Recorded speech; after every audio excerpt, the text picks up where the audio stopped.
Mob justice, এটি নিয়ে আমার মনে হয় এই মুহূর্তে সবচাইতে বেশি আলোচনা, সবচাইতে বেশি কথা হচ্ছে। সরকার বারবার এই মব জাস্টিস ইস্যুটাকে সামনে নিয়ে এসে, আমি মনে করি এই সরকারের যে দেউলিয়াত্মপনা, এই সরকারের যে প্রচণ্ড রকমের অসহায়ত্ব, সেটির এই বহিঃপ্রকাশ কিনা সেটি কিন্তু একটা বড় প্রশ্নের বিষয়। এই কথাটি কেন বললাম? যখনই অপরাধী যারা যারা খুনি, যারা চোর, যারা বিগত সময়ের ফ্যাসিস্টের অন্যতম সহযোগী, যারা ফ্যাসিস্ট, তাদেরকে অপরাধ বা তাদেরকে গ্রেপ্তার কিংবা তাদেরকে পাকড়াও করার বিষয়ে এই সরকারের কার্যকর কোনো উদ্যোগ আমরা দেখি না। যখন এই ছাত্র জনতা তাদেরকে পাকড়াও করে আইনের হাতে তুলে দেয়, ঠিক তখনই এই সরকার নড়ে চড়ে বসে যে এটা নাকি মব জাস্টিস, এটা করা যাবে না, এটা সেটা। আমরাও নীতিগতভাবে মব জাস্টিসকে সমর্থন করি না। আমি চাই না আমার পার্টি গণ অধিকার পরিষদ তারাও মব জাস্টিসকে কোনোভাবেই সমর্থন করে না। কিন্তু এখন বিষয়, আপনি মব জাস্টিস যখন হবে তখন এটাকে ব্যাপকভাবে হাইলাইটস করবেন, সামনে নিয়ে আসবেন, আর যখন মব জাস্টিস থাকবে না তখন অপরাধীদের বেলায় আপনি নির্বিকার, নিশ্চুপ, নীরব দর্শকের ভূমিকায়। তাহলে আপনি আসলে চাচ্ছেনটা কি? এই যে আমরা গণ অধিকার পরিষদ প্রায় 6 মাস আগে থেকে বলে আসছি যে বিগত 3টি পাতানো নির্বাচন, ভোটারবিহীন নির্বাচন, জনগণের ভোট ছাড়াই যে নির্বাচন যারা করেছেন তাদের প্রত্যেককে গ্রেপ্তার করতে হবে, আইনের আওতায় নিয়ে আসতে হবে। বিশেষ করে বিগত 3টি নির্বাচন কমিশন, হুদা, রকিব এবং আওয়াল কমিশন, এই 3 জন বাংলাদেশের জনগণের সাথে প্রতারণা করেছেন, জনগণকে ধোঁকা দিয়েছেন, জনগণের সাথে বিট্রে করেছেন, বেইমানি করেছেন। বিশেষ করে নুরুল হুদা কমিশন এবং রকিব কমিশন বাংলাদেশের ইতিহাসে জঘন্য দুটো কলঙ্কিত ইতিহাস বাংলাদেশে রেখে গেছেন। অথচ দেখেন 10 মাস পেরিয়ে গেলেও তাদেরকে গ্রেপ্তার করা বা পাকড়াও করার বিষয়ে এই সরকার কিন্তু নীরব দর্শকের ভূমিকায় ছিলেন। যেন মনে হয় নাই কোনো যে এদেরকে গ্রেপ্তার করতে হবে, ধরতে হবে, বরং তাদেরকে এই সরকার বোধহয় শেল্টার দিয়ে আরাম আয়েশে রেখেছিলেন। আমরা জানি ভিতরের খবর, অনেক নির্বাচন কমিশনারকেই এই সরকারের অনেক উপদেষ্টা শেল্টার দিচ্ছেন, একবারে পরিষ্কারভাবে শেল্টার দিচ্ছেন, তারা যাতে ভালো থাকে, নির্বিঘ্নে থাকে, তাদের উপরে যাতে কোনো ধরনের সমস্যা ক্রিয়েট করা না হয়, বাধা দেওয়া না হয়, ঝামেলা তৈরি করা না হয়, ডিস্টার্ব না দেওয়া হয়, এরকমও শেল্টার এই সরকারের 2-1 জন উপদেষ্টা দিচ্ছেন। যখনই বিএনপি সাবেক প্রধান 3 জন নির্বাচন কমিশনের বিরুদ্ধে মামলা করলেন, ঠিক তখনই কিন্তু তারা নড়ে চড়ে বসলেন।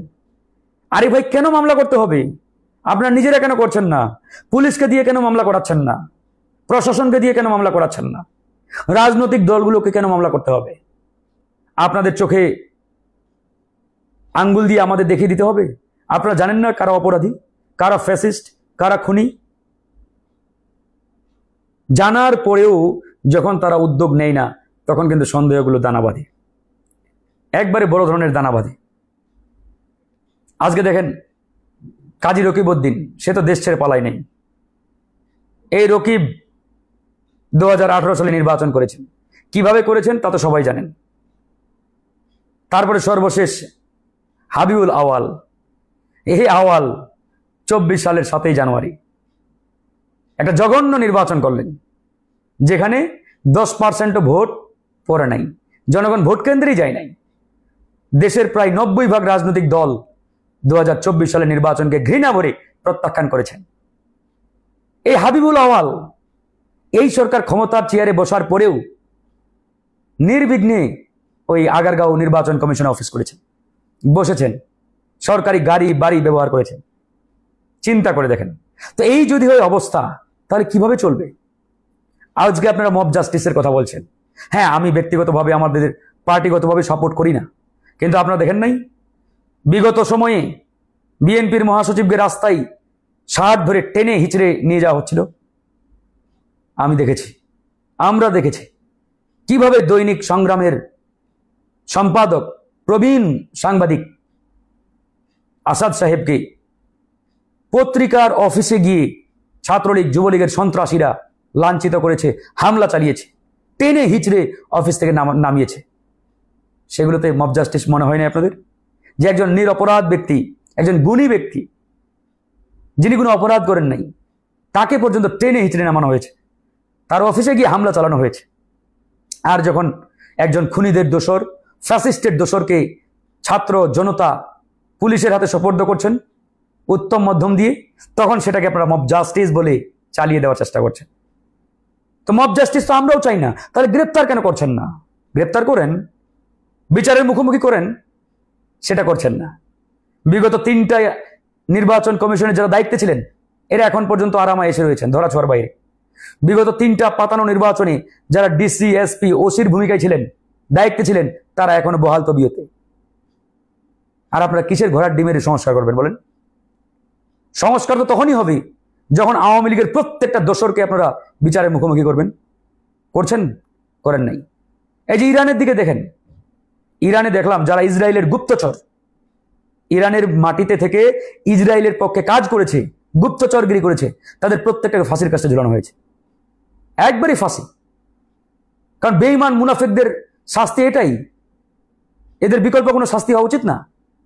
তো বিগত সময়ে যারা ভারতের হয়ে কাজ করেছে, ভারতের দালালি করেছে, এখনো করে যাচ্ছে, এদের শাস্তি আপনারা কি দিয়েছে? গ্রেপ্তার পর্যন্ত করা হয় নাই। এই হচ্ছে অবস্থা। তাহলে কি আমরা বলতে পারি না যে ডক্টর মোহাম্মদ ইউনূস তিনি নিজেই মব জাস্টিসকে উস্কে দিচ্ছেন কিনা? এটা তো একটা বড় প্রশ্নের বিষয়। মব জাস্টিস চান না, ভালো কথা, আমরাও চাই না। তাহলে অ্যাকশন নেন, খুনি সন্ত্রাসীদের বিরুদ্ধে অ্যাকশন নেন। কার্যকর কোনো অ্যাকশন আমরা দেখতে পাচ্ছি না। অ্যাকশনও নেবেন না, আবার ওই মব জাস্টিসের কথা বলবেন, এটা বলবেন, সেটা বলবেন। এগুলো পরিত্যাগ করেন, পরিষ্কারভাবে পরিত্যাগ করেন। এগুলো দেশের জনগণ ভালো করেই বুঝে। সন্ত্রাসীদের বিষয়ে কোনো আপোষ করা যাবে না। ফ্যাসিস্ট খুনি যারা, এদের বিরুদ্ধে নো কম্প্রোমাইজ।